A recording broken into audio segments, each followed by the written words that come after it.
So 3వ తరగతి తెలుగు 1, 2, 3, 4 పాఠాలు డిస్కస్ చేద్దాం ఈ క్లాస్ లో.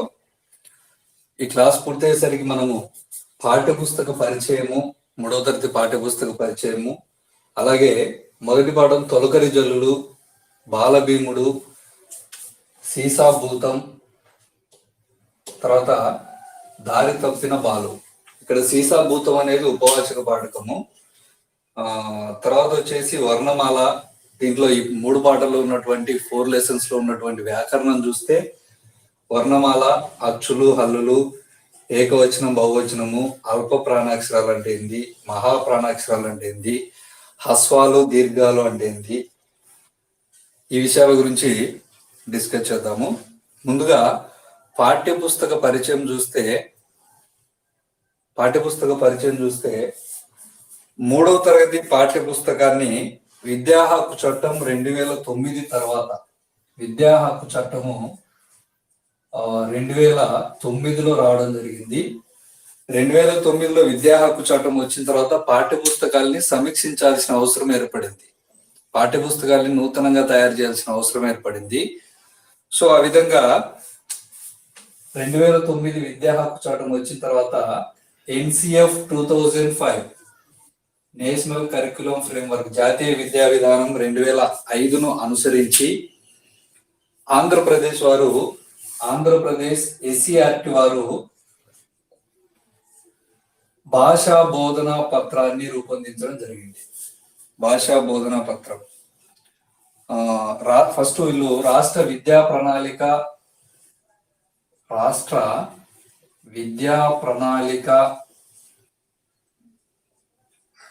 పరిధి, రాష్ట్ర విద్యా ప్రణాళిక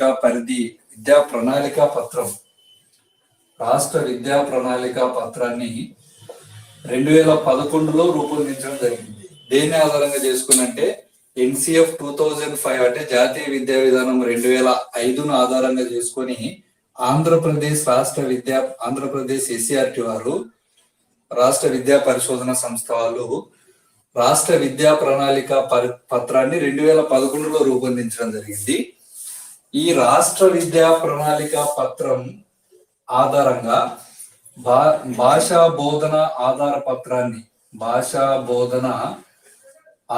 పత్రం రూపొందడం జరిగింది. ఈ భాషా బోధన ఆధార పత్రంలోని మౌలిక అంశాలకి అనుగుణంగానే 3వ తరగతి పాఠ్యపుస్తకం రూపొందించబడింది. బాగా గుర్తుపెట్టుకోవాలి సార్. విద్యా హక్కు చట్టం 2009లో వచ్చింది. 2009లో విద్యా హక్కు చట్టం వచ్చిన తర్వాత టెక్స్ట్ బుక్స్ ని మార్చాలనుకున్నారు. సో ఆ విధంగా అనుకొని ఎన్సిఎఫ్ 2005 నేషనల్ జాతీయ విద్యా విధానం 2005 ప్రకారము ఈ సూచనలకు అనుగుణంగా ఆంధ్రప్రదేశ్ ఎస్సీఆర్టీ వారు రాష్ట్ర విద్యా ప్రణాళిక పత్రాన్ని 2011లో రూపొందించడం జరిగింది. మళ్ళీ రాష్ట్ర విద్యా ప్రణాళిక పత్రం 2011 ఆధారంగా భాషా బోధన ఆధార పత్రాలు రూపొందించడం జరిగింది. అంటే తెలుగుకు ఒక భాషా బోధన ఆధార పత్రం, ఇంగ్లీష్కి ఒకటి, హిందీకి ఒకటి, అలా అన్నమాట. మరి ఆ భాషా బోధన ఆధార పత్రాల్లో కొన్ని మౌలిక అంశాలు ఉన్నాయి. ఆ మౌలిక అంశాల ఆధారంగానే 3వ తరగతి తెలుగు పాఠ్యపుస్తకం రూపొందింది అని చెప్పి గుర్తుపెట్టుకోవాలి. మరి ఈ పాఠ్యపుస్తకాన్ని 160 పని దినాలకు అనుగుణంగా రూపొందించడం జరిగింది. 160 పని దినాలకు అనుగుణంగా, అంటే 160 పని దినాల్లో వర్కింగ్ డేస్ లో పాఠ్యపుస్తకం పూర్తయ్యేలాగా డిజైన్ చేయబడింది. మరి మాతృభాష బోధనకి ప్రాథమిక స్థాయిలో, అంటే 1 to 5th క్లాసులో మాతృభాష బోధనకి ప్రతిరోజు కూడా 90 నిమిషాల టైం ఉంటుంది. 90 నిమిషాల సమయం ఉంటుంది. ఈ 90 నిమిషాల సమయంలో 45 నిమిషాలేమో బోధనాభ్యాసన ప్రక్రియకు, అంటే ఉపాధ్యాయుడు బోధన చేయడానికి, తర్వాత 45 నిమిషాలేమో బోధించిన అంశాల పట్ల విద్యార్థులకు అవగాహన ఎంత కలిగిందో టెస్ట్ చేయడానికి, అంటే అభ్యాసాలను సాధించడానికి. చాలా వెరీ ఇంపార్టెంట్ సార్. 3వ తరగతి పాఠ్యపుస్తకాన్ని 160 వర్కింగ్ డేస్ కి అనుగుణంగా తయారు చేశారు. ప్రతిరోజు మాతృభాష బోధనకి, ప్రాథమిక స్థాయిలో మాతృభాష బోధనకి, తెలుగు బోధనకి, తెలుగు టీచ్ చేయడానికి 90 నిమిషాల టైం ఉంటుంది ఎవ్రీడే. ఆ 90 నిమిషాల టైంలో ఎట్లా ఉపయోగించుకోవాలి? మొదటి 45 మినిట్స్ ఏమో టీచర్ లెసన్ చెప్పడానికి వాడాలి. తర్వాత 45 మినిట్స్ ఏమో ఆ చెప్పిన విషయం పట్ల అవగాహనకి, అంటే అభ్యాసాలను రూపొందించడానికి యూజ్ చేసుకోవాలి ఆ 45 మినిట్స్ ని. మరి మొదటి 45 మినిట్స్ లో టీచర్ ఎలా పాఠం చెప్పాలి అంటే, ఉపాధ్యాయుడు బోధనాభ్యాసన ప్రక్రియను అనుసరించడానికి, అంటే 45 నిమిషాలు లెసన్ చెప్తాడు కదా, ఆ 45 నిమిషాల లెసన్ చెప్పే క్రమంలో అతను ఒక 4 స్టెప్స్ ని ఫాలో కావాల్సి ఉంటది. బోధనాభ్యాసన ప్రక్రియలో సోపానాలు అంటాం వాటిని. సో మొదటి సోపానం ఏందయ్యా దాంట్లో అంటే ఉపోద్ఘాతం. మరి రెండవ సోపానం వచ్చేసి పాఠ్యాంశ బోధన సామర్థ్యాల మీద అవగాహన. పాఠ్యాంశ బోధన సామర్థ్యాల మీద అవగాహన రెండవ సోపానం. మొదటి సోపానంలో ఉపోద్ఘాతం, రెండవదేమో పాఠ్యాంశ బోధన సామర్థ్యాల మీద అవగాహన. మరి మూడవ సోపానం చూస్తే అవగాహన పరిశీలన.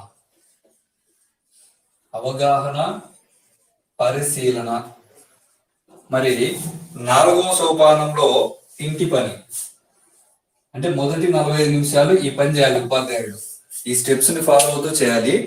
అంటే మొదటి 45 నిమిషాల్లో ఫస్ట్ ఉపోద్ఘాతం అంటే పరిచయం. పిల్లల్ని హాయ్ పిల్లలు బాగున్నారా అని చెప్పి పలకరించడము, అలాగే శీర్షిక ప్రకటన అంటే లెసన్ నేమ్ అనౌన్స్ చేయడము. లెసన్ నేమ్ అనౌన్స్ చేయడానికి ముందే ఆ పిల్లలకి అంతకు ముందే ఆ పాఠానికి సంబంధించినటువంటి ఆ ఇన్ఫర్మేషన్ తో పిల్లలకి అంతకు ముందే ఉన్నటువంటి నాలెడ్జ్ ని అబ్జర్వ్ చేయడము, పరిశీలించడము చేసి పిల్లల నుంచి కొన్ని ప్రశ్నలు వేసి వాళ్ళని యాక్టివ్ చేసి ఆ శీర్షిక ప్రకటన చేయాలి, పాఠం పేరును అనౌన్స్ చేయాలి. ఆ తర్వాత అది ఉపోద్ఘాతం. మరి రెండవ దాంట్లో పాఠ్యాంశ బోధన సామర్థ్యాల మీద అవగాహనలో ఫస్ట్ మనకి ప్రతి తెలుగు లెసన్ కి ముందు ఒక చిత్రం ఉంటది. ఆ చిత్రాన్ని పిల్లలకి చూపించి దాని గురించి మాట్లాడించడము, తర్వాత పిల్లలతో బాహ్య పఠనం చేయించడం, అంటే పిల్లల్ని గట్టిగా చదవమని చెప్పడం, పాఠాన్ని చదివిన తర్వాత ఉపాధ్యాయుడు ఆదర్శ పఠనం చేయడం, అంటే ఉపాధ్యాయుడు మళ్ళీ చదివి వినిపించడము. అట్లా పిల్లలు ఉపాధ్యాయుడు చదివిన తర్వాత పాఠం గురించి డిస్కస్ చేయాలి. అదంతా ఎక్కడ ఉంటుందంటే పాఠ్యాంశ బోధన సామర్థ్యాల అవగాహన సెకండ్ స్టెప్ అదంతా కూడా. మరి థర్డ్ స్టెప్ ఏంటంటే అవగాహన పరిశీలన. సో ఇక్కడ పాఠ్యాంశం చర్చ జరిగిన తర్వాత అవగాహన పరిశీలనలో ఉపాధ్యాయుడు చెప్పినటువంటి విషయం పిల్లలకి ఎంత బాగా అర్థమైంది అనేది ఉపాధ్యాయుడు సెల్ఫ్ చెకింగ్ చేసుకుంటాడు. అంటే పిల్లలకి అవగాహన ఎంత మేరకు జరిగింది అనేది చెక్ చేసుకోవాలి. అది థర్డ్ స్టెప్. మరి ఫోర్త్ స్టెప్ లో పిల్లలకి ఇంటి పని ఇవ్వాలి. ఇంటి పని కింద ఏమిస్తామంటే ప్రాజెక్ట్ పనులు ఇవ్వచ్చు. టెక్స్ట్ బుక్ లో మనకి ప్రాజెక్టు అనేది శీర్షిక దాని కింద ఉన్నది ఇవ్వచ్చు. అలాగే ప్రశంస అనే విద్యా ప్రమాణం కింద ఉన్నది కూడా ఇవ్వచ్చు ఇంటి పనిగా. మిగిలినటువంటి అభ్యాసాలన్నీ క్లాస్ రూమ్ లోనే చేయించాలి. సో ఇది 45 నిమిషాలు ఉపాధ్యాయుడు మొదటగా ఆ 45 నిమిషాల టైంలో ఏం చేయాలి అనేటువంటిది. సో మరి దీన్ని ఏమంటామంటే బోధనాభ్యాసన ప్రక్రియలో ఉపయోగించాల్సినటువంటి సోపానాలు. చాలా వెరీ వెరీ ఇంపార్టెంట్ సార్. చాలా నేను లాస్ట్ 2018 DS కి వీటి నుంచి క్వశ్చన్స్ రావడం జరిగింది.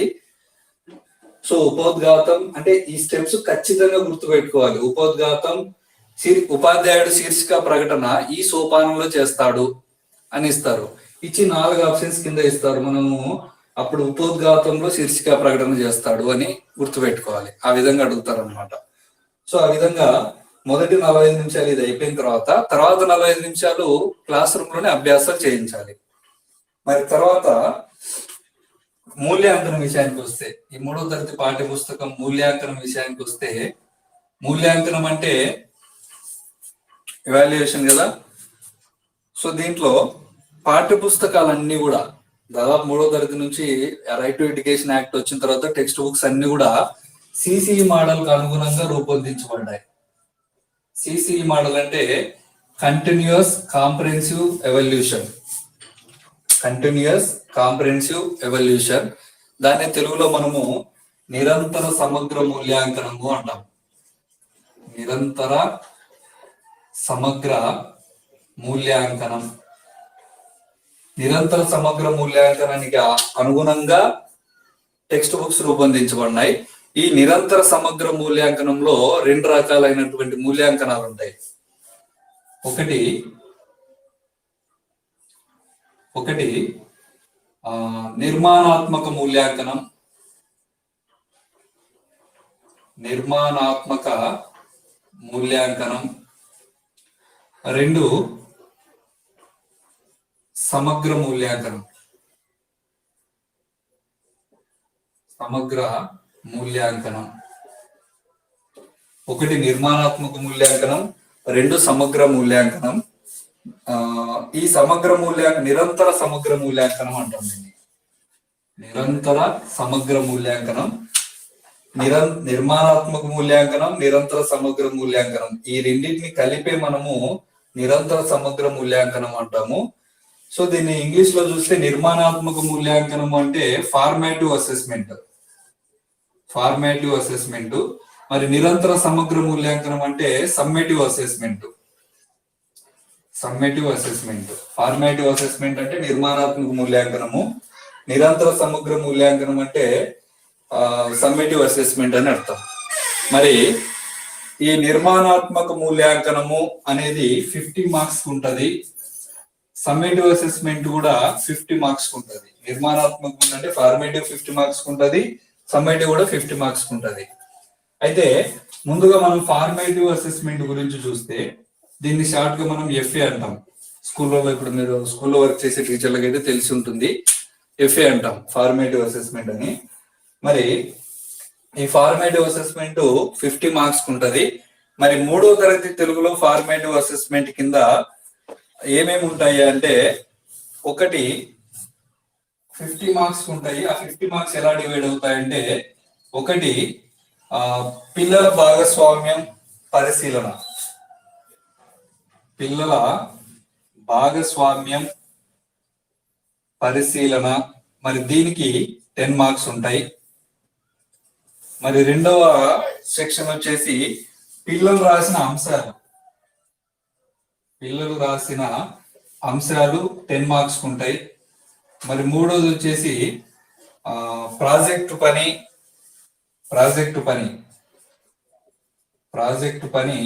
10 మార్క్స్ ఉంటుంది. సో ఇప్పటికి ఎన్ని 30 మార్క్స్ కంప్లీట్ అయినాయి కదా. ఇంకా 4th రోమన్ లో మాత్రము లఘు పరీక్ష ఉంటది, స్లిప్ టెస్ట్. లఘు పరీక్షనే స్లిప్ టెస్ట్ అంటాం. ఇది 20 మార్క్స్ ఉంటది.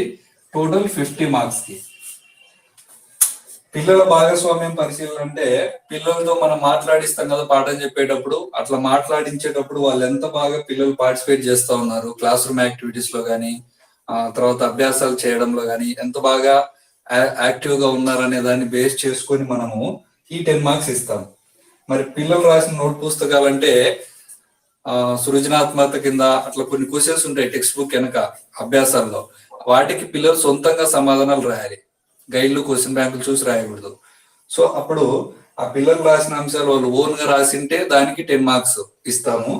మరి మనకు ప్రాజెక్టు పని అని చెప్పి ఒక విద్యా ప్రమాణం ఉంది. దాని కింద పిల్లలకు మనం ఇచ్చే ప్రాజెక్టులు వాళ్ళు ఎంత బాగా చేస్తారు అనే దాని మీద 10 మార్క్స్ ఇస్తాము. ఇంకా లఘు పరీక్షను ఉపాధ్యాయుడు సమయం ఉన్నప్పుడు బ్లాక్ బోర్డు మీద కొన్ని క్వశ్చన్స్ రాసి విద్యా ప్రమాణాలకు అనుగుణంగా రాసి ఆ టెస్ట్ ని పిల్లల చేత రాయించవచ్చు. సో టోటల్ గా ఫార్మేటివ్ అసెస్మెంట్ అంటే నిర్మాణాత్మక మూల్యాంకనం 50 మార్కులకు ఉంటుంది. మరి నిర్మాణాత్మక మూల్యాంకనం ఎప్పుడెప్పుడు పెడతారా అంటే, 1 జూలైలో పెడతారు, జూలైలో. 2ది ఆగస్టులో పెడతారు, తర్వాత నవంబర్లో, తర్వాతది సెప్టెంబర్లో పెడతారు. ఫిబ్రవరిలో పెడతారు. ఫిబ్రవరిలో జూలై, ఆగస్టు, నవంబర్, ఫిబ్రవరి. ఆ మంత్లు ఎప్పుడు అడుగుతారు సార్, మంత్లు ఎప్పుడు పెడతారు కూడా కావాలంటే ఖచ్చితంగా లాస్ట్ డేస్ లో ఇదే అడిగినారు. ఫార్మేటివ్ అసెస్మెంట్ ఈ నెలలో పెడతారు, నిర్మాణాత్మక మూల్యాంకనాన్ని ఈ నెలలో నిర్వహిస్తారు అని అడిగారు. కాబట్టి గుర్తుపెట్టుకోవాలి, జూలైలో, ఆగస్టులో, నవంబర్లో, ఫిబ్రవరిలో ఫార్మేటివ్ అసెస్మెంట్ 4 ఫార్మేటివ్ అసెస్మెంట్ పెడతారు. తర్వాత మళ్ళీ సమ్మేటివ్ అసెస్మెంట్ విషయానికి వస్తే ఇంకా సమ్మేటివ్ అసెస్మెంట్ ఇయర్ కి దాదాపు 2 సార్లు పెడతారు. ఫస్ట్ 3 సార్లు పెట్టేవాళ్ళు మళ్ళీ 2 సార్లు పెట్టినారు. ఇప్పుడు ఇంకా అది కూడా లేదేమో, ఈసారి ఒకసారి పెడతారేమో. సో సమ్మేటివ్ అసెస్మెంట్ లో ఇది కూడా 50 మార్క్స్ ఉంటే దీంట్లో 40 మార్క్స్ క్వశ్చన్ పేపర్ ని టీచర్ తయారు చేసుకుంటాడు. 40 మార్క్స్ పేపర్ తయారు చేసుకుంటాడు.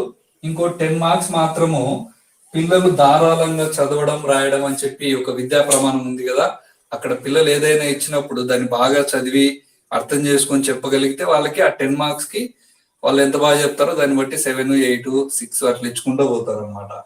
అవి ఇక్కడ యాడ్ చేస్తారు. సో ఉపాధ్యాయుడు తయారు చేసే క్వశ్చన్ పేపర్ 40 మార్క్స్ కి పిల్లలు ధారాళంగా చదవడం రాయడం అనేది టెస్ట్ చేసినందుకు 10 మార్కులు, మొత్తం 50 మార్క్స్ కి సమ్మేటివ్ అసెస్మెంట్ ఉంటుంది ప్రాథమిక స్థాయిలో. 3వ తరగతిలోనే నేను చెప్పేది అంతా ఇప్పుడు. సో ఇది అన్నమాట. సో మూల్యాంకనం అనేది సిసిఏ మోడల్ కు అనుగుణంగా రూపొందించబడింది. నిరంతర సమగ్ర మూల్యాంకనం అంటాం దాని తెలుగులో. మళ్ళీ నిరంతర సమగ్ర మూల్యాంకనంలో ఒకటి నిర్మాణాత్మక మూల్యాంకనం ఉంది, 2 నిరంతర సమగ్ర మూల్యాంకనం ఉంది. నిర్మాణాత్మక మూల్యాంకనాన్ని ఫార్మేటివ్ అసెస్మెంట్ అంటాం, నిరంతర సమగ్ర మూల్యాంకనాన్ని సమ్మేటివ్ అసెస్మెంట్ అంటాం. ఫార్మేటివ్ అసెస్మెంట్ 50 మార్క్స్ ఉంటది, సమ్మేటివ్ అసెస్మెంట్ 50 మార్క్స్ ఉంటది. ఆ ఫార్మేటివ్ అసెస్మెంట్ గురించి చూస్తే ఫార్మేటివ్ అసెస్మెంట్ లో 4 రోమన్స్ ఉంటాయి, 4 సెక్షన్స్ ఉంటాయి. ఒకటి పిల్లల భాగస్వామ్యంకి 10 మార్కులు, పిల్లలు రాసిన అంశాలకి 10 మార్క్స్ కి, తర్వాత ప్రాజెక్ట్ పని 10 మార్క్స్ ఉంటుంది, లఘు పరీక్ష వచ్చేసి 20 మార్క్స్, మొత్తం టోటల్ 50 మార్క్స్ ఉంటుంది. మరి ఇది జూలైలో, ఆగస్టులో, నవంబర్లో, ఫిబ్రవరిలో పెడతారు ఫార్మేటివ్ అసెస్మెంట్. మరి సమ్మేటివ్ నిరంతర సమగ్ర మూల్యాంకనం అంటే సమ్మేటివ్ అసెస్మెంట్ చూస్తే 40 మార్క్స్ కి టీచర్ క్వశ్చన్ పేపర్ తయారు చేసుకుంటాడు. మరి తర్వాత ఆ 10 మార్క్స్ కి మాత్రం పిల్లలు ధారాళంగా చదవడం రాయడం అనే దాని గురించి దాని మీద ఇవ్వడం జరుగుతుంది. సో ఇవి బాగా గుర్తు పెట్టుకోండి సార్. మొదటి 45 నిమిషాలు ఉపాధ్యాయుడు పాటించాల్సిన సోపానాలు: ఉపోద్ఘాతం, పాఠ్యాంశ బోధన, సామర్థ్యాల అవగాహన పరిశీలన, ఇంటి పని, ప్రాజెక్టు, ఇవి. సో మరి తర్వాత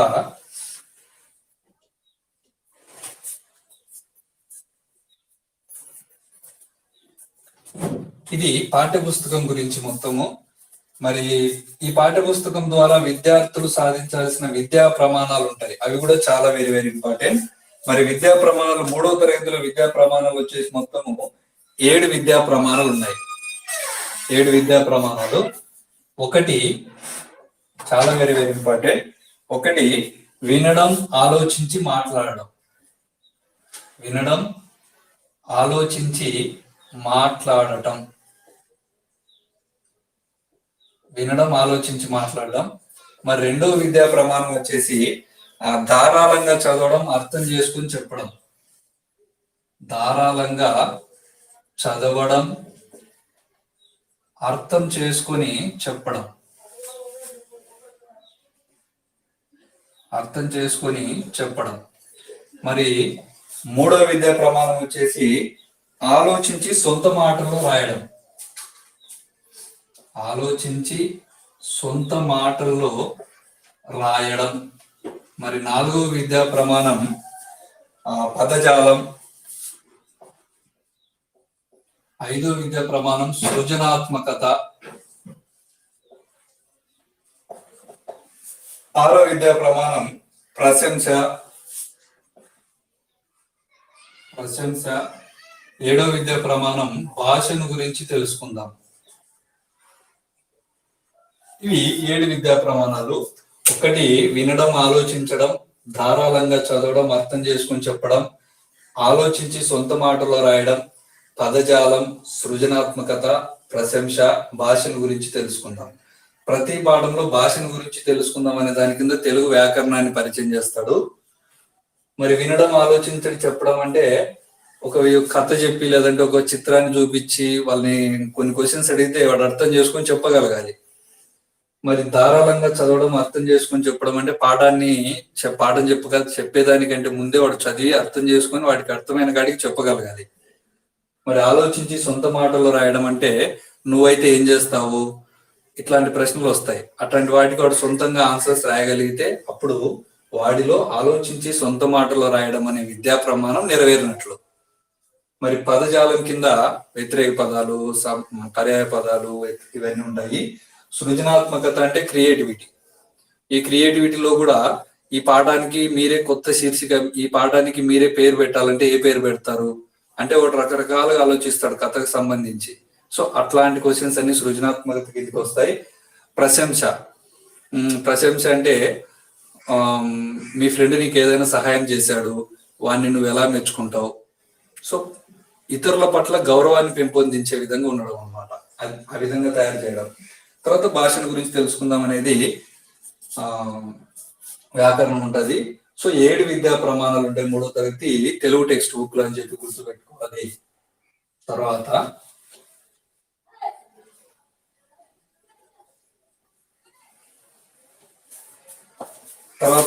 మరి పాఠం విషయానికి వస్తే మొదటి పాఠం మనకి తొలకరి జల్లులు, 2వ పాఠం బాల భీముడు, మరి 3వ పాఠం వచ్చేసి సీసాభూతం. అది యాక్చువల్గా ఉపవాచకం పాఠము. ఉపవాచకం పాఠం నుంచి దాదాపు బిట్స్ రావు, కానీ ఒకవేళ వస్తే మన కర్మ కాబట్టి అందుకే చదువుకొని ఉంటే మనం అడ్వాన్స్ లో ఉంటాము. తర్వాత 3వ పాఠం వచ్చేసి దారి తప్పిన బాలు. సీసాభూతం అనే దానికి పాఠం నంబర్ ఏం మెన్షన్ చేయలేదు కాబట్టి దాన్ని వదిలేసాము. సో ఫస్ట్ తొలకరి జల్లులు పాఠం చూస్తే, తొలకరి జల్లులు అనే పాఠాన్ని యాక్చువల్ గా ఆంధ్రప్రదేశ్ బాలల అకాడమీ వాళ్ళు ఏం చేస్తారంటే ప్రతి సంవత్సరం కూడా పిల్లల కోసం కొన్ని పుస్తకాలు తయారు చేస్తారు. అంటే చిన్న చిన్న కథలు, పాటలు ఉండేవి పుస్తకాలు తయారు చేస్తారు పిల్లల కోసం, పిల్లలకి లైబ్రరీలకు ఇవ్వడానికి. సో ఆ విధంగా చేసినప్పుడు మల్లెల మందారాలు, ఆంధ్రప్రదేశ్ బాలల అకాడమీ వారు మల్లెల మందారాలు అనేటువంటి ఒక బుక్ రాయడం జరిగింది పిల్లల కోసం. ఆంధ్రప్రదేశ్ బాలల అకాడమీ వారు మల్లెల మందారాలు అనేటువంటి బుక్ రాయడం జరిగింది. ఆ మల్లెల మందారాలు అనేటువంటి పుస్తకాన్ని ఆధారంగా చేసుకుని జంధ్యాల వెంకటేశ్వర శాస్త్రి గారు, జంధ్యాల వెంకటేశ్వర శాస్త్రి, జంధ్యాల వెంకటేశ్వర రావు అనుకుంటాను, జంధ్యాల వెంకటేశ్వర రావు శాస్త్రి, ఒక్క నిమిషం సార్, జంధ్యాల వెంకటేశ్వర రావునా శాస్త్రినా, సో శాస్త్రి, జంధ్యాల వెంకటేశ్వర శాస్త్రి గారు మల్లెల మందారాలు అనేటువంటి గ్రంథాన్ని ఆధారంగా చేసుకుని ఈ తొలకరి జల్లులు అనే పాఠం రాయడం జరిగింది. ఇక్కడ మీరు గుర్తుపెట్టుకోవాల్సింది ఏంటంటే మనకి జంధ్యాల పాపయ్య శాస్త్రి కూడా ఉన్నాడు. ఇక్కడ పాపయ్య కాదు, తొలకరి జల్లులు అనగానే జంధ్యాల వెంకటేశ్వర శాస్త్రి గుర్తు రావాలి. మనకి ఇక్కడేమో బాగానే ఉంటది, ఈజీ ఉంటది, కానీ ఎగ్జామ్ లో తొలకరి జల్లులు ఈ పాఠ్యభాగ రచయిత ఎవరు అని చెప్పి జంధ్యాల పాపయ్య శాస్త్రి, జంధ్యాల వెంకటేశ్వర శాస్త్రి, జంధ్యాల రామశాస్త్రి అట్లా ఇచ్చినప్పుడు ఇంకా కన్ఫ్యూజ్ అవుతాం. కాబట్టి వెంకటేశ్వర శాస్త్రి, వెంకటేశ్వర స్వామి, తొలకరి జల్లులు వెంకటేశ్వర స్వామి మీద పడినాయి, గుర్తు పెట్టుకోండి అట్లా. సో జంధ్యాల వెంకటేశ్వర శాస్త్రి మల్లెల మందారాలు అనే గ్రంథాన్ని ఆధారంగా చేసుకుని ఈ తొలకరి జల్లులు పాఠం రాయడం జరిగింది. మరి పాఠంలో కిల్ల కిల్లమను పిల్లలం తొలకరి చిరు జల్లులం అల్లరితో ఎల్లరిని అలరించే పిల్లలం. కిలకిలమనే పిల్లలం మేము, తొలకరి చిరుజల్లులం మేము, అల్లరితో ఎల్లరిని అంటే అందరినీ అలరిస్తాం, అందరినీ ఆనందింపజేస్తాము అని. మరి తెలుగు తల్లి తోటలోని వెలుగులీను పువ్వులం జగమంతా పరిమళాలు ఎగజిమ్మే పువ్వులం. తెలుగు తల్లి తోటలు అంటే మన తెలుగు తల్లి తోటలో తెలుగుదేశంలో మన ఆంధ్రప్రదేశ్ లో వెలుగులీను పువ్వులం అంటే వెలుగుతూ ఉండేటువంటి పువ్వు లాంటి వాళ్ళం మేము. జగమంతా పరిమళాలు ఎగజిమ్మే పువ్వులం. జగమంతా పరిమళాలు అంటే సువాసనలు వెదజల్లేటువంటి పువ్వులము. భారతి చిరు పెదవులపై అంటే భరతమాత చిరు పెదవులపై పరవశించే నవ్వులం.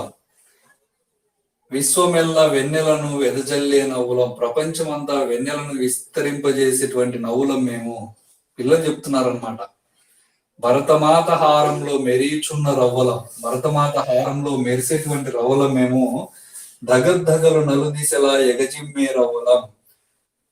మెరుపులన్నీ నలుదిశలా మెరుపుల్ని వెదజిమ్మేటువంటి రవ్వలం మేము. రత్నగర్భ పదములపై రవలించే మువ్వలం. విశ్వానికి నర్తన గతిని వివరించే మువ్వలం. రత్నగర్భ పదములపై రవలించే మువ్వలం మేము.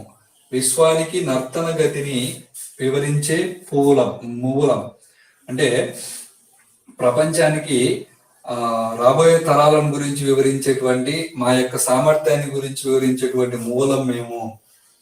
పాలపుంతలందు వేల పరుగులెత్తు గువ్వలం, మంచితనం మనసులలో పంచిపెట్టు గువ్వలం. పాలపుంతలో వేగంగా పరుగులెత్తేటువంటి గువ్వలం మేము. మరి మంచితనం మనసులలో పంచిపెట్టే గువ్వలం. మరి భారతమ్మ బొమ్మరిన్ల పాలు పెరుగు గువ్వలం, ఆనందం చేకూర్చే అమృతము గువ్వలం. ఇది గేయం. అయితే ఈ పాఠం యొక్క ప్రక్రియ చూస్తే, పాట కాబట్టి గేయం, దీని ప్రక్రియ వచ్చేసి గేయం.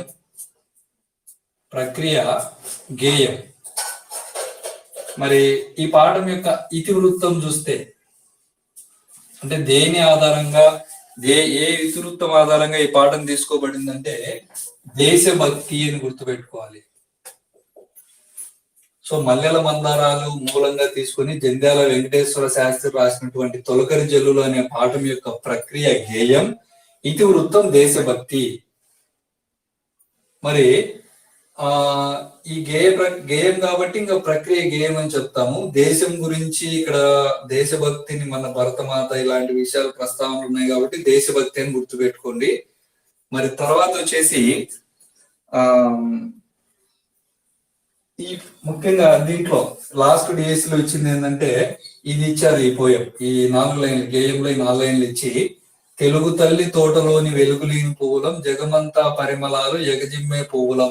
ఇక్కడ పువ్వులు అనగా అని ఇచ్చారు. మల్లె పువ్వులు లేదంటే పిల్లలు ఇట్లా ఇచ్చుకుంటూ పోయినది. క్వశ్చన్స్ అయితే నాకు యాజ్ ఇట్ ఈస్ గుర్తులేదు, కానీ ఇదైతే కంపల్సరీ ఇవ్వడం జరిగింది. ఇచ్చి దాని కింద కొన్ని ప్రశ్నలు ఇచ్చారు. కాబట్టి చాలా జాగ్రత్తగా ప్రతి లైన్ గుర్తుపెట్టుకోవాలి, దాంతోపాటు ఆర్డర్ కూడా గుర్తుపెట్టుకోవాలి. ఇక్కడ పాలపుంతలందు పరుగులెత్తు గువ్వలం అనగా ఎవరు, మంచితనం మనసులలో పంచిపెట్టు గువ్వలం, మంచితనం మనసులలో అంటే ఎవరి మనసుల్లో, ఇట్లా అడుగుతారు బిట్స్ దాంట్లో.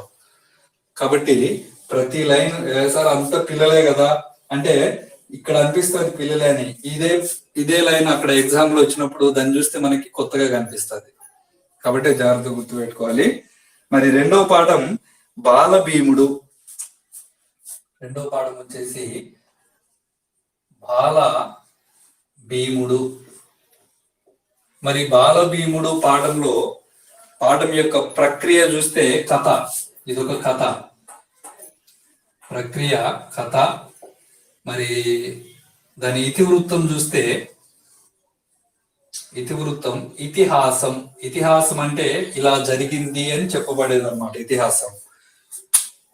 మరి ఈ పాఠంలో ఉన్నటువంటి పాత్రలు ముఖ్యంగా చూస్తే ఇద్దరు అన్నదమ్ములు ఉంటారు. ఈ ఇద్దరు అన్నదమ్ములు ఎవరంటే ఒకరు పాండురాజు, 2 ధృతరాష్ట్రుడు.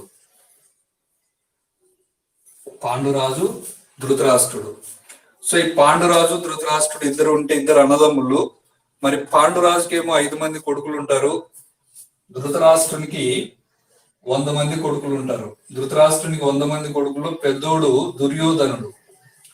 దుర్యోధనుడు ప్లస్ 99, దుర్యోధనుతో పాటు 99 మంది ఉంటారు. మరి పాండురాజుకి ఏమో 5 మంది కొడుకులు ఉంటారు. ఈ 5 మంది కొడుకుల్ని మనం ఆర్డర్ లో గుర్తు పెట్టుకోవాలి ఖచ్చితంగా. పెద్దవాడు వచ్చేసి ధర్మరాజు, పాండురాజు కొడుకు పెద్దవాడు ధర్మరాజు. రెండో వాడు భీముడు, మూడో వాడు అర్జునుడు, నాలుగో వాడు నకులుడు, 5వ వాడు సహదేవుడు. ధర్మరాజు, భీముడు, అర్జునుడు,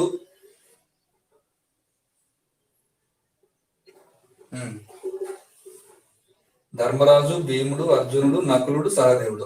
5 మంది కొడుకులు పాండురాజుకి. అందుకే మనం పంచ పాండవులు అంటాం. మరి ధృతరాష్ట్రునికి ఏమో దుర్యోధనుడు పెద్దవాడు, ఇంకా మిగిలిన వాళ్ళు 99 మంది. మరి ఈ పాఠంలో భీముడి అమ్మ కుంతీదేవి, కుంతీదేవి. సో ఈమె లాస్ట్ డేస్ లో దీని నుంచి ఒక మంచి డైలాగ్ రావడం జరిగింది. అయ్యో నా చిట్టి తండ్రికి ఏమైందో అని చెప్పి ఇచ్చి ఈ మాటలు అన్నది ఎవరు, ఆ చిట్టి తండ్రికి ఏమైంది, ఇట్లా అడగొచ్చు అనమాట. సో ఇక్కడ ఈ పాఠంలో ముఖ్యంగా భీముడి యొక్క బలం గురించి డిస్కస్ చేయడం జరిగింది. ఒకసారి కుంతిదేవి భీముడిని ఎత్తుకొని తోటలో పోతుంటే ఒక రాయి తగిలి కింద పడుతుంది. కింద పడితే భీముడు చేతిలోంచి జారి కింద పడతాడు. కింద పడి బండ మీద పడితే, అప్పుడు బండ మీద పడినప్పుడు ఆమె ఏమంటుందంటే అయ్యో అని అరుస్తుంది. ఫస్ట్ అయ్యో అని కుంతీదేవి అరిచింది. ఎందుకు అరిచిందంటే పిల్లాడు కింద పడినాడు కాబట్టి. మరి తర్వాత ఏమైందంటే అయ్యో నా చిట్టి తండ్రికి ఏమైందో, అయ్యో నా చిట్టి తండ్రికి ఏమైందో అంటే అయ్యో నా చిట్టి తండ్రికి ఏమైందో అని చెప్పి ఇన్వర్టెడ్ కామాస్ లో పెట్టి అదే లైన్ ఇస్తారు. ఇచ్చి ఎందుకు అయ్యో నా చిట్టి తండ్రికి ఏమైందో అని ఎందుకనిందంటే అబ్బాయి కింద పడినాడు కాబట్టి భీముడు ఏమైందో అని చెప్పి తల్లి బాధపడింది. మరి తర్వాత అప్పుడు ఆ బండ పగిలిపోతుంది. కింద పడితే అతనికి ఏం కాదు కానీ భీమునికి బండనే పగిలిపోతుంది. అప్పుడు చుట్టుపక్కల వాళ్ళు వచ్చి ఏమంటారంటే బండను పగలగొట్టిన ఈ బాలుడు సామాన్యుడు కాదమ్మా అంటారు. బండను పగలగొట్టిన ఈ బాలుడు సామాన్యుడు కాదమ్మా అంటారు. అయ్యో అని కుంతిదేవి ఫస్ట్ అరిస్తే కింద పడినప్పుడు అయ్యో నా చిట్టి తండ్రికి ఏమైందంటే కింద పడినప్పుడు ఆమె ఏమైందో అని చెప్పి అంటుంది. మరి చుట్టుపక్కల వాళ్ళు వచ్చి బండను పగలగొట్టిన ఈ బాలుడు సామాన్యుడు కాదమ్మా అని ఎవరన్నారంటే చుట్టుపక్కల వాళ్ళు అన్నారు. మరి ఆ భీముడు ఎప్పుడు కౌరవులకి పాండవులకి అసలు పడేది కాదు. దుర్యోధనుడు భీముడి మీద ఎక్కువగా పగతో ఉండేవాడు. ఆ చిన్నప్పటి నుంచి కలిసి ఆడుకునే వాళ్ళు, కలిసి చదువుకునే వాళ్ళు, కానీ చాలా విషయాల్లో భీముడు అంటే వీళ్ళకి పడదు. ఒకసారి కౌరవులందరూ చెట్టెక్కి పండ్లు కోసుకుంటా అంటే భీముడు చెట్టు మొదలు పట్టుకొని ఊపితే అందరూ కౌరవులు పండ్లలా రాలేరు అని చెప్పి పాఠంలో ఉంది. మరి అప్పుడు తల్లి దగ్గర తల్లి ఏం చెప్తుందంటే నాయన నీకున్నటువంటి బలాన్ని, నాయన నీకున్న బలాన్ని మంచికి వినియోగించు, ఇతరులకు మేలు చేసేందుకు వినియోగించు, ఇతరులకు మేలు చేసేందుకు ఉపయోగించు అంటుంది తల్లి. ఇది కూడా డైలాగ్ చాలా ఇంపార్టెంట్. నాయన నీకున్న బలాన్ని ఇతరులకు మేలు చేసేందుకు ఉపయోగించు. నీకు అంటే ఎవరిక్కడ అంటే భీముడు. ఈ మాటలు ఎవరన్నారు అంటే కుంతీదేవి అనింది. ఎవరితో అనింది? భీముడితో అనింది. మరి భీముడు ఏమంటాడంటే అలాగేనమ్మా పెద్దయ్యాక నేను మంచి వాళ్ళని రక్షిస్తాను, చెడ్డ వాళ్ళని శిక్షిస్తాను అంటాడు. అలాగేనమ్మా పెద్దయ్యాక నేను మంచి వాళ్ళని రక్షిస్తాను, నా బలంతో చెడ్డ వాళ్ళను శిక్షిస్తాను, మంచి వాళ్ళను రక్షిస్తాను అంటాడు. సో అలాగేనమ్మా పెద్దయ్యాక నేను నా బలంతో చెడ్డ వాళ్ళని శిక్షిస్తాను. ఈ మాటలు ఎవరు అన్నారంటే భీముడు అన్నాడు. ఎవరితో అన్నాడంటే కుంతీదేవితో అన్నాడు. భీముడికి కుంతీదేవి ఏమైతుందంటే అమ్మ. అది గుర్తుపెట్టుకోవాలా. మరి తర్వాత పాఠం వచ్చేసి ఇంకా ఈ పాఠంలో ఒకసారి చూస్తే బాల భీముడు అనే పాఠము ప్రక్రియ కథ ఇతివృత్తం ఇతిహాసము. ఈ పాఠంలో ప్రధానంగా ఇద్దరు అన్నదమ్ములు, పాండురాజు ధృతరాష్ట్రుడు ఇద్దరు అన్నదమ్ములు. పాండురాజుకి 5 మంది కొడుకులు, వాళ్ళని పంచ పాండవులు అంటాము. ధృతరాష్ట్రునికి దుర్యోధనుడుతో పాటు ఒక 99 మంది అంటే 100 మంది కొడుకులు. వీళ్ళని మనం కౌరవులు అంటాం. కౌరవులు వీళ్ళని పాండవులు అంటాం. సో ధర్మరాజు, భీముడు, అర్జునుడు, నకులుడు, సహదేవుడు. పెద్దోడు ధర్మరాజు, చిన్నోడు సహదేవుడు, మధ్యలో ఉండేవాడు అర్జునుడు. ఈ 3 గుర్తు పెట్టుకోండి. పెద్దోడు, చిన్నోడు, మధ్యలో వాడు. మరి భీముడు, నకులుడు అర్జునుడికి పైన ఒకటి కింద ఒకటి ఉంటాడు అని చెప్పి గుర్తు పెట్టుకోండి. అయ్యో అని కుంతిదేవి అరిసింది. అయ్యో నా చిట్టి తండ్రికి ఏమైందో అని కుంతిదేవి అనింది. బండను పగలగొట్టిన ఈ బాలుడు సామాన్యుడు కాడమ్మా అని చెప్పి చుట్టుపక్కల వాళ్ళు అన్నారు. నాయన నీకున్న బలాన్ని ఇతరులకు మేలు చేసేందుకు ఉపయోగించు అని కుంతిదేవి అనింది. అలాగేనమ్మా పెద్దయ్యాక నేను చెడ్డ వాళ్ళని శిక్షిస్తాను, మంచి వాళ్ళని రక్షిస్తాను అని చెప్పి భీముడు అన్నాడు అని చెప్పి గుర్తు పెట్టుకోండి. మరి ఈ పాఠం యొక్క కథ కాబట్టి దీని రచయిత అనేది ఎవరు అనేది మెన్షన్ చేయలేదు, ఇతిహాసం కాబట్టి. మరి తర్వాత సీసాభూతం, మూడో ఉపవాచక పాఠము. దీనికి పాఠం నంబర్ లేదు సార్, గుర్తుపెట్టుకోండి. సీసాభూతం. సీసాభూతంలో రజని, గోపి అని చెప్పి ఇద్దరు పిల్లలు బంతి ఆట ఆడుకుంటా ఉంటారు. బంతి ముళ్ళకంపలోకి పోతుంది. బంతి తెచ్చుకోవడానికి పోతే వాళ్ళకి అక్కడ ఒక అందమైన సీస దొరుకుతుంది. మరి ఆ సీసని మూత తీస్తారు. మూత తీస్తే ఒక భూతం, సీసాలోంచి భూతం బయటకు వచ్చి మిమ్మల్ని ఇద్దరిని తినేస్తాను అంటది. అప్పుడు ఆ పిల్లలు మమ్మల్ని తిందువు గాని మమ్మల్ని ఒక తెలివిలేని భూతం తినడం మాకి చాలా బాధగా ఉంది అంటే, ఏంటి నేను తెలివిలేని దాన్ని అని భూతం అంటుంది. అంటే అవును, మరి నువ్వు తెలివైన దానివి అయితే మేము కొన్ని పొడుపు కథలు వేస్తాము ఇప్పు అని చెప్పి ఒక పొడుపు కథలు అడుగుతారు. అడిగితే ఆ భూతము వాటికి ఆన్సర్ చెప్పలేక పారిపోతుంది అని చెప్పి గుర్తుపెట్టుకోండి. మరి పాఠం యొక్క ప్రక్రియ వచ్చేసి కథ.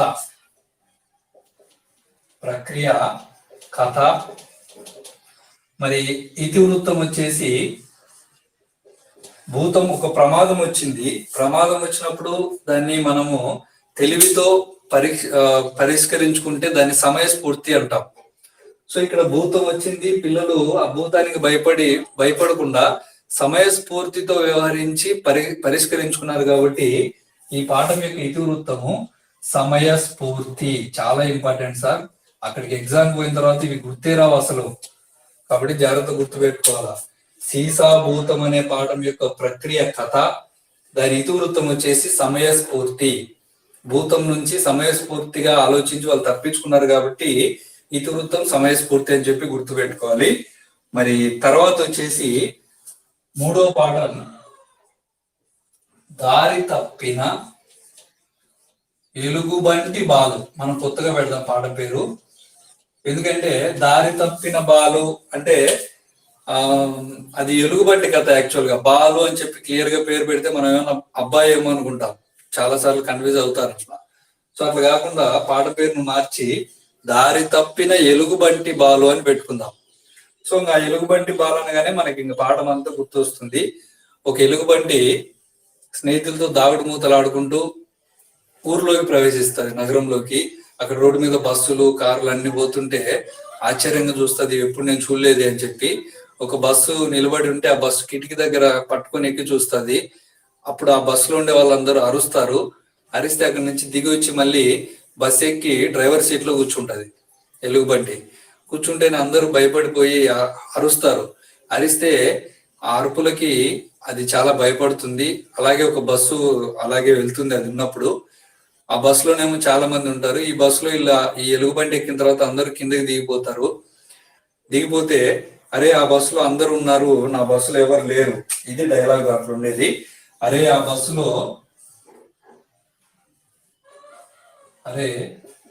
బస్సులో జనం ఉన్నారు, ఆ బస్సులో అంతమంది ఉంటే తన బస్సులో ఎవరు లేరేంటి, ఆ బస్సులో అంతమంది ఉంటే తన బస్సులో ఎవరు లేరు అని చెప్పి బాధపడుతుంది ఆ బాలు, ఎలుగుబంటి అనే బాలు అనే ఎలుగుబంటి. సో అది గుర్తుపెట్టుకోవాలి. ఇది ఒక్క డైలాగే ఉంది పాఠంలో. మరి తర్వాత ఈ పాఠం యొక్క ప్రక్రియ చూస్తే చాలా ఇంపార్టెంట్. ఈ ప్రక్రియ ఒక సంఘటనని ఆధారంగా చేసుకొని చెప్పారు కాబట్టి దీని ప్రక్రియ సంఘటన. మరి ఇతివృత్తం వచ్చేసి చాలా ఇంపార్టెంట్ సార్. ఇతివృత్తానికి పాఠానికి సంబంధం లేనట్లు ఉంటది కాబట్టి మనం మర్చిపోయే అవకాశాలు ఎక్కువ. ఏంటంటే సున్నితత్వం. ఇతివృత్తం వచ్చేసి సున్నితత్వం అంటే జంతువుల పట్ల చాలా సున్నితంగా వ్యవహరించాలి అని చెప్పడం అన్నమాట. సో సున్నితత్వం అనేది ఈ పాఠం యొక్క ఇతివృత్తం. దారి తప్పిన ఎలుగుబంటి బాలు పాఠం ప్రక్రియ సంఘటన, ఇతివృత్తం సున్నితత్వము అని చెప్పి గుర్తుపెట్టుకోవాలి. అరే ఈ బస్సులో అంతమంది ఉంటే తన బస్సులో ఎవరు లేరే అని ఎలుగుబంటి అంటుంది. ఎలుగుబంటి పేరు బాలు, అది గుర్తుపెట్టుకోండి. మరి ఇవి మూడవ పాఠం ఇది. మరి తర్వాత వర్ణమాల. ఈ పాఠంలో ఉన్నటువంటి 3 పాఠాల్లో ఉన్నటువంటి వ్యాకరణం చూస్తే వర్ణమాల గురించి చెప్పారు, అచ్చులు హల్లుల గురించి, ఏకవచనం బహువచనం గురించి, అల్ప ప్రాణాక్షరాలు మహా ప్రాణాక్షరాల గురించి, హ్రస్వాలు దీర్ఘాల గురించి చెప్పారు. సో ఏం లేదు, వర్ణమాల అంటే మనకి మనకి 6th నుంచి 8th వ్యాకరణం క్లాసెస్ స్టార్ట్ చేసినప్పుడు అక్కడ ఇంకా క్లియర్ గా అర్థమవుతుంది మీకు. ఇక్కడ మనం చెప్పుకుంటూ వస్తున్నాం కాబట్టి ఆర్డర్ లో వీటిని కవర్ చేసేద్దాము. వర్ణమాల అంటే అక్షరాలని, తెలుగు అక్షరాలను పెట్టినటువంటి ఒక క్రమ పద్ధతిలో పెడితే దాన్నే వర్ణమాల అంటాం. తెలుగు అక్షరాలని క్రమ పద్ధతిలో అమర్చినటువంటి దాన్ని మనము వర్ణమాల అంటాం. ఈ వర్ణమాలలో అచ్చులు హల్లులు ఉంటాయి. వర్ణమాలలో అచ్చులు ఉంటాయి, అలాగే హల్లులు ఉంటాయి. అచ్చులు వచ్చేసి ఆ నుంచి అవు వరకు ఉండేటువంటి వాటిని అచ్చులు అంటాము. ఆ నుంచి అవు వరకు ఉండే వాటిని అచ్చులు అంటాము. మరి కా నుంచి హా వరకు ఉండే అక్షరాల్ని మనం హల్లులు అంటాం. కా నుంచి హా వరకు ఉంటే హల్లులు అంటాము.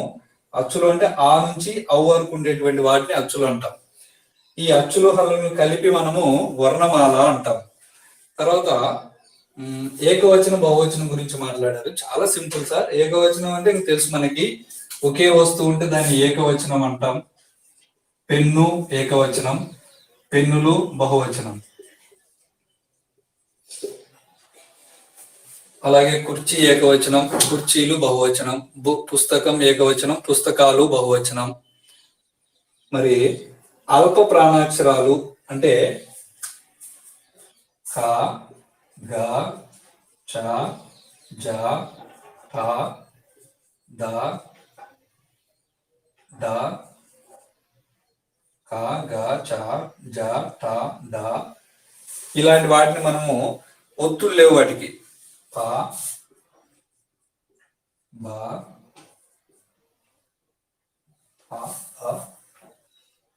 ఇవి తేలికగా పలికేటువంటి అక్షరాలు. తేలికగా పలుకుతాం వీటిని, అంటే ఒత్తి పలకము. ఇలా తేలికగా పలికేటువంటి వాటిని ఏమంటామంటే ప్రాణం తక్కువ వీటికి, కాబట్టి అల్ప ప్రాణాక్షరాలు అంటాం. అల్ప ప్రాణాక్షరాలు అంటాం. క, గ, చ, జ, ట, ద, ప, బ. తేలికగా పలుకుతాం, వీటిని అల్ప ప్రాణాక్షరాలు అంటాము.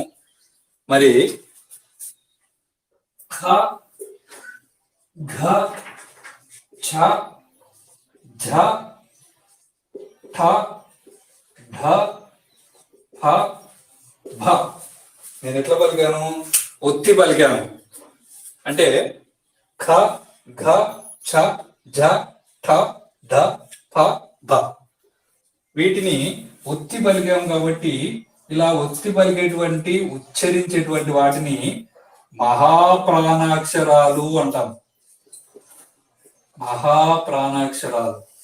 సో అల్ప ప్రాణాక్షరాలు అంటే ఒత్తు లేకుండా మామూలుగా పలికేవి అల్ప ప్రాణం వాటికి. మహాప్రాణాక్షరాలు అంటే ఒత్తి పలికేటువంటివి మహాప్రాణాక్షరాలు అని చెప్పి గుర్తుపెట్టుకోవాలి. మరి తర్వాత హ్రస్వాలు దీర్ఘాల గురించి మాట్లాడారు. ఫర్ ఎగ్జాంపుల్ అమ్మ ఉంది, అమ్మలో ఆ ఉంది, ఆవు ఉంది, ఆవులో ఆ ఉంది. ఇక్కడ దానికి దీనికి తేడా ఏంటంటే ఆ అనేది పొట్టిగా పలుకుతాం, వెంటనే పలుకుతాం, త్వరగా పలుకుతాం. ఆ అనేది కొంచెం దీర్ఘం తీసి పలుకుతాం. ఏవైతే పొట్టిగా పలుకుతామో వాటిని హ్రస్వాలు అంటాం. పొట్టిగా పలికేటువంటి వాటిని హ్రస్వాలు అంటాము. దీర్ఘం తీసి పలికేటువంటి వాటిని దీర్ఘాలు అంటాం. ఇప్పుడు ఫర్ ఎగ్జాంపుల్ ఇల్లు ఉంది, ఇల్లులో ఈ వచ్చేసి సింపుల్ గా పలుకుతాం ఇల్లు. సో ఈ అనేది హ్రస్వం.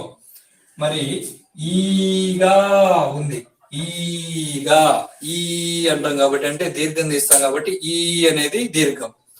సో హ్రస్వాలు అంటే పొట్టిగా పలికేవి, దీర్ఘాలు అంటే దీర్ఘం తీసి పలికేవి అని అర్థం. మరి ఇది 1, 2, 3 పాఠాలు సీసాభూతంతో కలిపి. Thank you.